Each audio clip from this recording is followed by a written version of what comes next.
Hi, welcome to Uma Bhuvanesh channel. ನಾನು ನಿಮಗೆ ಇವತ್ತೊಂದು ಭಾಳ ವಿಶೇಷವಾದ ಒಂದು ದೇವಸ್ಥಾನಕ್ಕೆ ಕರ್ಕೊಂಡು ಹೋಗ್ತೀನಿ. ಈ ದೇವಸ್ಥಾನ ಎಲ್ಲಿದೆ, ಇದರ ವಿಶೇಷತೆ ಏನು ಅಂತ ನಾನು ನಿಮಗೆ ಮಾಹಿತಿ ತಿಳಿಸ್ತೀನಿ. ಈ ದೇವಸ್ಥಾನಕ್ಕೆ ಹೋದರೆ ಏನೆಲ್ಲ ಒಳ್ಳೆಯದಾಗುತ್ತೆ ಅಂತ ಈಗ ನೋಡೋಣ. ಅದಕ್ಕಿಂತ ಮುಂಚೆ ನೀವೇನಾದರೂ ನನ್ನ ಚಾನಲನ್ನು ಸಬ್ಸ್ಕ್ರೈಬ್ ಮಾಡಿಲ್ಲ ಅಂದರೆ ಸಬ್ಸ್ಕ್ರೈಬ್ ಮಾಡಿ. ನಾನು ಹಾಕುವ ಹೊಸ ವಿಡಿಯೋ ನಿಮಗೆ ಬರುತ್ತೆ. ಈ ದೇವಸ್ಥಾನ ಬೇರೆ ಯಾವುದೂ ಅಲ್ಲ, ಅರ್ಧನಾರೀಶ್ವರ ದೇವಸ್ಥಾನ. ತಮಿಳುನಾಡಿನ ತಿರುಚೆಂಗೂಡಿನಲ್ಲಿರುವ ಅರ್ಧನಾರೀಶ್ವರ ದೇವಸ್ಥಾನದ ಬಗ್ಗೆ ಈ ದಿನ ನಾನು ನಿಮಗೆ ಮಾಹಿತಿಯನ್ನು ಕೊಡುತ್ತೇನೆ. ಅರ್ಧನಾರೀಶ್ವರ ದೇವಸ್ಥಾನ ಎಂದು ಕರೆಯಲ್ಪಡುವ ಒಂದು ಪುರಾತನ ಹಿಂದೂ ದೇವಾಲಯ. ಇದು ದಕ್ಷಿಣ ಭಾರತದ ತಮಿಳುನಾಡಿನ ತಿರುಚೆಂಗೂಡಿನಲ್ಲಿದೆ. ಈ ದೇವಾಲಯವು ಅರ್ಧನಾರೀಶ್ವರನಿಗೆ ಸಮರ್ಪಿತವಾಗಿದೆ.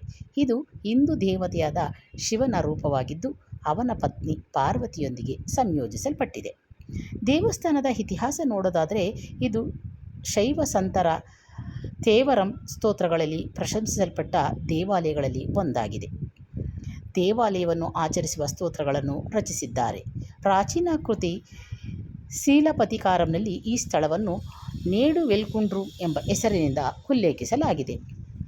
ಈ ದೇವಾಲಯವು ಮುತ್ತುಸ್ವಾಮಿ ದೀಕ್ಷಿತರ್ ಅರ್ಧನಾರೀಶ್ವರಂ ಅವರ ಜನಪ್ರಿಯ ಸಂಯೋಜನೆಯ ವಿಷಯವಾಗಿದೆ. ಇದನ್ನು ಕುಮುದ ಕ್ರಿಯಾ ರಾಗದಲ್ಲಿ ಹೊಂದಿಸಲಾಗಿದೆ. ಚೋಳ, ಪಾಂಡ್ಯ, ನಾಯಕ್ ರಾಜರ ಆಳ್ವಿಕೆಯಲ್ಲಿ ಪ್ರಮುಖವಾದ ನವೀಕರಣಗಳನ್ನು ಮಾಡಲಾಯಿತು ಮತ್ತು ಬ್ರಿಟಿಷ್ ವಸಾಹತುಶಾಹಿ ಅಧಿಕಾರಿ ಡೇವಿಸ್ ಅವರ ಚಿತ್ರವನ್ನು ಮುಕ್ಕೋಟು ವಿನಾಯಕರ ದೇವಸ್ಥಾನದಲ್ಲಿ ಕಾಣಬಹುದು. ಇಲ್ಲಿ ಪ್ರತಿಷ್ಠಾಪಿಸಲ್ಪಟ್ಟಿರುವ ವಿಷ್ಣುವಿನ ರೂಪವಾದ ಆದಿಕೇಶವ ಪೆರುಮಾಳ್ ಅವರು ಪಾರ್ವತಿಗೆ ಕೇದಾರ ಗೌರಿ ವ್ರತವನ್ನು ಸೂಚಿಸಿದರು ಎಂದು ನಂಬಲಾಗಿದೆ. ಅವಳು ಅರ್ಧನಾರೀಶ್ವರನಾಗಿ ಶಿವನೊಂದಿಗೆ ಐಕ್ಯವಾಗುವಂತೆ ಮಾಡಿದಳು. ಒಮ್ಮೆ ಬ್ರಹ್ಮ, ಇಂದ್ರ ಮತ್ತು ಭೃಗಿ ಋಷಿ ಶಿವನನ್ನು ಆರಾಧಿಸಲು ಕೈಲಾಸಕ್ಕೆ ಹೋದರು. ಎಲ್ಲರೂ ಮೊದಲು ಪಾರ್ವತಿಗೆ ನಮನ ಸಲ್ಲಿಸಿ ನಂತರ ಶಿವನ ಬಳಿಗೆ ಹೋದರು. ಆದಾಗ್ಯೂ ಭೃಗಿ ನೇರವಾಗಿ ಶಿವನ ಬಳಿಗೆ ತೆರಳಿದರು. ಅವನ ಕೃತ್ಯದಿಂದ ಸಿಟ್ಟಾದ ಪಾರ್ವತಿಯು ಅವನನ್ನು ತಡೆಯಲು ಋಷಿಯ ದೇಹದಿಂದ ಮಾಂಸವನ್ನು ಹೀರಿದಳು. ಪಾರ್ವತಿಯ ಶಾಪವನ್ನು ಎದುರಿಸಲು ಶಿವನು ಭೃಗಿಗೆ 3ನೇ ಕಾಲಿನಿಂದ ಆಶೀರ್ವದಿಸಿದನು. ತನ್ನ ತಪಸ್ಸಿನಿಂದ ಪಾರ್ವತಿಯು ಶಿವನನ್ನು ಅವನ ದೇಹದಲ್ಲಿ ಸ್ಥಾನವನ್ನು ನೀಡುವಂತೆ ಸಮಾಧಾನಪಡಿಸಿದಳು. ಹೀಗಾಗಿ ಅರ್ಧ ಪುರುಷ ಮತ್ತು ಅರ್ಧ ಸ್ತ್ರೀಯ ಅಭಿವ್ಯಕ್ತಿಗೆ ಅರ್ಧನಾರೀಶ್ವರನಾಗಿ ಕಾರಣವಾಯಿತು. ಇನ್ನೊಂದು ದಂತಕಥೆಯ ಪ್ರಕಾರ ಸರ್ಪ, ಆದಿಶೇಷ ಮತ್ತು ವಾಯುದೇವರಾದ ವಾಯುವಿನ ನಡುವೆ ಶ್ರೇಷ್ಠತೆಗಾಗಿ ಯುದ್ಧ ನಡೆಯಿತು. ಆದಿಶೇಷನು ಮೇರು ಪರ್ವತಕ್ಕೆ ಅಂಟಿಕೊಳ್ಳಬೇಕು ಮತ್ತು ವಾಯುವು ತನ್ನ ಶಕ್ತಿಯಿಂದ ಅವನನ್ನು ಬಿಡುಗಡೆ ಮಾಡಬೇಕೆಂದು ಋಷಿಗಳು ಸವಾಲು ಹಾಕಿದರು. ಆದಿಶೇಷ ಯಶಸ್ವಿಯಾದರು. ವಾಯು ಕೋಪದಿಂದ ಜಗತ್ತಿನಲ್ಲಿ ಗಾಳಿಯ ಅರಿವನ್ನು ನಿಲ್ಲಿಸಿದನು. ಪರಿಣಾಮವಾಗಿ ಎಲ್ಲ ಜೀವಿಗಳು ಮೂರ್ಛೆ ಹೋದವು. ಋಷಿಗಳು ವಾಯುವನ್ನು ತನ್ನ ಹಿಡಿತವನ್ನು ಬಿಡುವಂತೆ ಮನವೊಲಿಸಿದರು. ವಾಯುವಿನ ಹಠಾತ್ ಗಾಳಿಯ ಬಿಡುಗಡೆಯಿಂದ ಆದಿಶೇಷನ ತಲೆಯೊಂದಿಗೆ ಪರ್ವತದ ತುದಿಯು 3 ಸ್ಥಳಗಳಲ್ಲಿ ಮಾಂಸ ಮತ್ತು ರಕ್ತದಿಂದ ಭೂಮಿಗೆ ಎಸೆಯಲ್ಪಟ್ಟಿದೆ ಮತ್ತು ಅದನ್ನು ಕೆಂಪಾಗಿಸುತ್ತದೆ ಮತ್ತು ಆದ್ದರಿಂದ ಚಂಗೋಡು ಎಂದು ಹೆಸರು. ಬೆಟ್ಟದ ಮೇಲೆ 60 ಅಡಿಯ ಉದ್ದದ ಹಾವನ್ನು ಕೆತ್ತಲಾಗಿದೆ. ಆದ್ದರಿಂದ ಇದನ್ನು ನಾಗಮಲೆ ಎಂದು ಕೂಡ ಕರೆಯಲಾಗುತ್ತದೆ. ಸಂಬಂಧರ್ನಲ್ಲಿ ತಿರುನೀಲಕಂಠಪತಿಂಗಂ ಅನ್ನು ರಚಿಸಿದರೂ ಸಹ ಪ್ರಯಾಣಿಕರನ್ನು ತೊಂದರೆಯಿಂದ ಮುಕ್ತಗೊಳಿಸಲು ಸಹಾಯ ಮಾಡಿದರು. ಸಂತ ಅರುಣಗಿರಿನಾಥರು ಇಲ್ಲಿ ಸುಬ್ರಹ್ಮಣ್ಯ ದೇವರ ಮೇಲೆ ತಿರುಪುಗಾಯ್ ಕೂಡ ರಚಿಸಿದ್ದಾರೆ. ಮುತ್ತುಸ್ವಾಮಿ ದೀಕ್ಷಿತರು ಕುಮುದ ಕ್ರಿಯೆಯಲ್ಲಿ ಅರ್ಧನಾರೀಶ್ವರಲ್ಲಿ ಈ ದೇಗುಲವನ್ನು ಹಾಡಿದ್ದಾರೆ. ಇದರ ಬಗ್ಗೆ ಕೆಲವೊಂದಿಷ್ಟು ಮಾರ್ಗತಲಿಂಗ ಅಂದರೆ ಈ ದೇವಾಲಯದಲ್ಲಿ ಪಚ್ಚಲಿಂಗವನ್ನು ಸ್ಥಾಪಿಸಲಾಗಿದೆ. ಮಾರ್ಗತಲಿಂಗ ದರ್ಶನವು ಪುರಾತಪಸ್ವಿ ಮಾಸದ ಮುಂಜಾನೆ 3:30ರಿಂದ 7ರವರೆಗೆ ಮತ್ತು ದೈನಂದಿನ ಉಚ್ಚಿಕಾಲ ಪೂಜೆಯು ಸಮಯದಲ್ಲಿ ಮಾತ್ರ ನಡೆಯುತ್ತದೆ. ಇಲ್ಲಿ ಹಬ್ಬಗಳು ಯಾವುದಿದೆ ಅಂತ ನೋಡೋದಾದರೆ ಈ ದೇವಾಲಯವನ್ನು ಕಾವೇರಿ ನದಿಯ ದಡದಲ್ಲಿ ನಿರ್ಮಿಸಲಾದ ದೇವಾಲಯಗಳಲ್ಲಿ ಒಂದೆಂದು ಪರಿಗಣಿಸಲಾಗಿದೆ. ವೈಕಾಶ ಮಾಸದಲ್ಲಿ 15 ದಿನಗಳ ಕಾಲ ನಡೆಯುವ ಸೆಂಗೊಟ್ಟು ವೇಲವರ ದೇವಸ್ಥಾನದ ವಾರ್ಷಿಕ ರಥೋತ್ಸವವು ಅತ್ಯಂತ ಪ್ರಮುಖವಾದ ಹಬ್ಬವಾಗಿದೆ. ಉತ್ಸವದ ವಿಶೇಷವೆಂದರೆ 4 ಪ್ರತ್ಯೇಕ ರಥಗಳಲ್ಲಿ ಮೆರವಣಿಗೆಯ ದೇವತೆಗಳನ್ನು ಬೀದಿಗಳಲ್ಲಿ ಸಾಗಿಸಲು ಬಳಸಲಾಗುತ್ತದೆ. ಎರಡನೆಯದು ಸೆಂಗೊಟ್ಟುವರ್ ಮುರುಗನ್ ಅಂದರೆ 3ನೇದು ಅರ್ಧನಾರೀಶ್ವರ ಮತ್ತು ಕೊನೆಯದು ಆದಿಕೇಶವ ಪೆರುಮಾಳ್ ಅಂದರೆ ವಿಷ್ಣು. ಈ ರಥಗಳು ಗಣನೀಯವಾದ ಐತಿಹಾಸಿಕ ಪ್ರಾಮುಖ್ಯತೆಯನ್ನು ಹೊಂದಿವೆ. ದೊಡ್ಡದಾದ ಅರ್ಧನಾರೀಶ್ವರ 1699ರಲ್ಲಿ ನಾಗಮಲೆ ಗೌಡರವರು ಈ ದೇವಾಲಯಕ್ಕೆ ದಾನ ಮಾಡಿದರು. ಇನ್ನು ಗಿರಿವಾಲಂ ಎನ್ನುವುದು ಪವಿತ್ರ ಬೆಟ್ಟವನ್ನು ಕಾಲ್ನಡಿಗೆಯ ಮೂಲಕ ಪ್ರದಕ್ಷಿಣೆ ಮಾಡುವ ಅಭ್ಯಾಸವಾಗಿದೆ. ಇದನ್ನು ಹುಣ್ಣಿಮೆಯ ದಿನಗಳಲ್ಲಿ ಹೆಚ್ಚಿನ ಜನಸಮೂಹದಿಂದ ನಡೆಸಲಾಗುತ್ತದೆ. ಬೆಟ್ಟದ ಸುತ್ತಲಿನ ಮಾರ್ಗವು ಸುಮಾರು 7 ಕಿಲೋಮೀಟರ್ ಉದ್ದವಾಗಿದೆ ಮತ್ತು ದೂರವನ್ನು ಕ್ರಮಿಸಲು ಸುಮಾರು 1.5 ಗಂಟೆಗಳಷ್ಟು ತೆಗೆದುಕೊಳ್ಳುತ್ತದೆ. ಇನ್ನು ಹಬ್ಬಗಳಲ್ಲಿ ಯಾವುದಿದೆಂದರೆ ಚಿತ್ರ ಪೌರ್ಣಿಮೆ ಮಾಡ್ತಾರೆ, ಭದ್ರಕಾಳಿ ಅಮ್ಮನ ಕೋವಿಲ್ ಮತ್ತು ನಟರಾಜರ ತಿರುಮಜನಂ, ವಿನಾಯಕ ಚತುರ್ಥಿ, ನವರಾತ್ರಿ, ಕಂದಷಷ್ಠಿ, ಕಾರ್ತಿಕೈ ದೀಪಂ, ಅರುದ್ರ ದರ್ಶನಂ, ಈ ರೀತಿಯಾಗಿ ಕೆಲವೊಂದಿಷ್ಟು ಹಬ್ಬಗಳನ್ನ ಇಲ್ಲಿ ಮಾಡ್ತಾರೆ.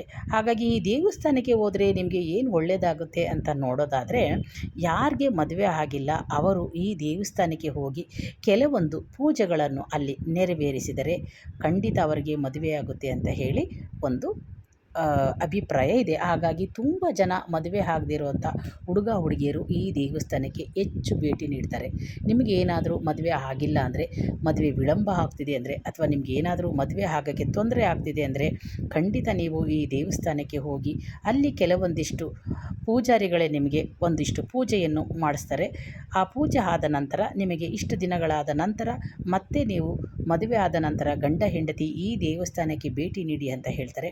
ಹಾಗಾಗಿ ಮದುವೆ ಆದ ನಂತರ ನೀವು ಗಂಡ ಹೆಂಡತಿ ಸಮೇತ ಈ ದೇವಸ್ಥಾನಕ್ಕೆ ಭೇಟಿ ನೀಡಿದರೆ ನಿಮ್ಮ ಕುಟುಂಬ ನೀವು ಸುಖವಾಗಿರುತ್ತೀರಿ ಎನ್ನುವುದು ಒಂದು ಪ್ರತೀತಿ. ಹಾಗಾಗಿ ಅರ್ಧನಾರೀಶ್ವರನ ದೇವಸ್ಥಾನಕ್ಕೆ ಹೋಗುವುದು ಮದುವೆ ಆಗದಿದ್ದರೆ ಖಂಡಿತ ಇಲ್ಲಿ ಮದುವೆ ಆಗುತ್ತೆ ಅಂತ ಹೇಳಲಾಗುತ್ತೆ. ಇನ್ನೊಂದು ವಿಶೇಷ ಏನಂದರೆ, ಈ ಮುಖ್ಯ ದೇವಾಲಯವು ಮಾತುರ್ ಪಾಗರ್ ಎಂದು ಕರೆಯಲ್ಪಡುವ ಭಗವಾನ್ ಶಿವನಿಗೆ ಮತ್ತು ಅವನ ಪತ್ನಿ ಅಂಬಾಲನ್ನು ಕರೆಯಲಾಗುತ್ತದೆ. ಇದು ಮುಖ್ಯ ದೇವತೆಯು 6 ಅಡಿ ಎತ್ತರವಿದೆ. ಚಿತ್ರದ ಬಲಭಾಗವು ಪುರುಷ ಮತ್ತು ಎಡಭಾಗವು ಹೆಣ್ಣಾಗಿದೆ. ಆದ್ದರಿಂದ ಮುಖ್ಯ ದೇವತೆಯನ್ನು ಅರ್ಧನಾರೀಶ್ವರರೆಂದು ಕೂಡ ಕರೆಯಲಾಗುತ್ತದೆ. ಬೆಟ್ಟದ ಮೇಲೆ ಸಮತಟ್ಟಾದ ಮೇಲ್ಮೈಯಲ್ಲಿದೆ. ಈ ಚಂಗೊಟ್ಟು ವೇಳಾರ್ ದೇವಾಲಯವು ಮುಖ್ಯ ಗರ್ಭಗುಡಿಯ ಹಿಂಭಾಗದಲ್ಲಿದೆ. ಈ ದೇವಾಲಯದಲ್ಲಿರುವ ತೀರ್ಥವನ್ನು ಸಂಗು ತೀರ್ಥ ಎಂದು ಕೂಡ ಕರೆಯಲಾಗುತ್ತದೆ. ಗರ್ಭಗುಡಿಯು ಪಶ್ಚಿಮಕ್ಕೆ ಮುಖ ಮಾಡಿದರೂ ಅದರ ಪ್ರದೇಶವು ದಕ್ಷಿಣದಿಂದ ಚಿತ್ರದ ಬುಡದಲ್ಲಿ ನೀರಿನ ಬುಗ್ಗೆ ಇದೆ. ಇದು ಉಲಿಪಾದ ಉರುವಂ ದೈವಿಕವಾಗಿ ಪ್ರಕಟಿತವಾಗಿದೆ ಎಂದು ಹೇಳಲಾಗುತ್ತದೆ. ಇದನ್ನು ನವಭಾಷಾನ ಪ್ರಕಾರವೆಂದು ಕರೆಯಲಾಗುತ್ತದೆ.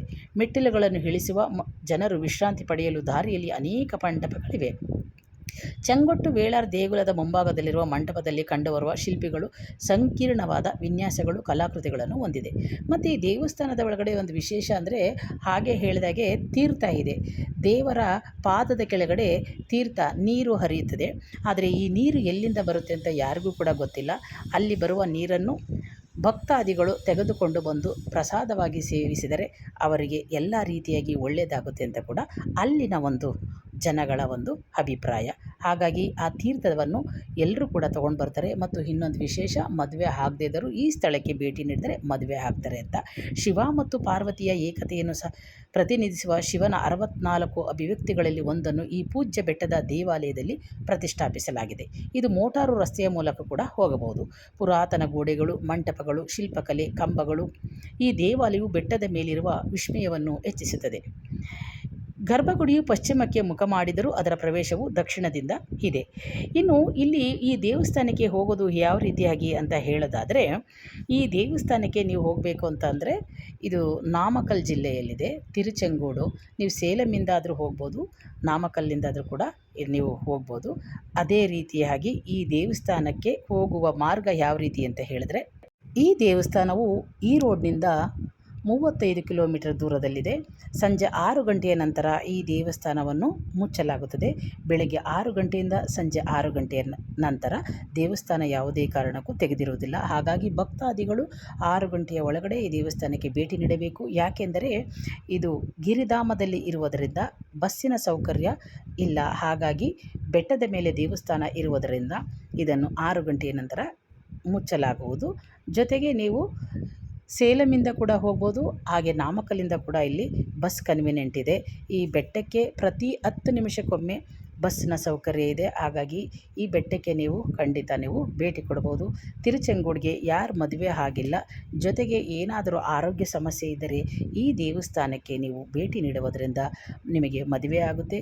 ಮೂಳೆಗಳಲ್ಲಿ ಏನಾದರೂ ನೋವಿದ್ದರೆ ಅಥವಾ ಮೂಳೆಗಳಿಗೆ ಸಂಬಂಧಪಟ್ಟಂತಹ ಕಾಯಿಲೆ ಇದ್ದರೆ ಈ ದೇವಸ್ಥಾನದಲ್ಲಿ ಕೊಡುವಂಥ ತೀರ್ಥವನ್ನು ನೀವು ಪ್ರಸಾದವಾಗಿ ಸೇವಿಸುವುದರಿಂದ ಈ ಕಾಯಿಲೆ ವಾಸಿಯಾಗುತ್ತೆ ಅಂತ ಅಲ್ಲಿನ ಜನರ ನಂಬಿಕೆ. ಹಾಗಾಗಿ ಈ ವಿಶೇಷವಾದ ದೇವಸ್ಥಾನಕ್ಕೆ ನೀವು ಭೇಟಿ ನೀಡಿ ಅಂತ ಹೇಳ್ತಾ, ಈ ವಿಡಿಯೋ ಇಷ್ಟ ಆಗಿದರೆ ಲೈಕ್ ಮಾಡಿ, ಶೇರ್ ಮಾಡಿ, ಸಬ್ಸ್ಕ್ರೈಬ್ ಮಾಡಿ. ಮತ್ತೊಂದು ವಿಶೇಷವಾದ ದೇವಾಲಯದ ಬಗ್ಗೆ ನಾನು ನಿಮಗೆ ಮಾಹಿತಿ ತಿಳಿಸ್ತೀನಿ. Thank you.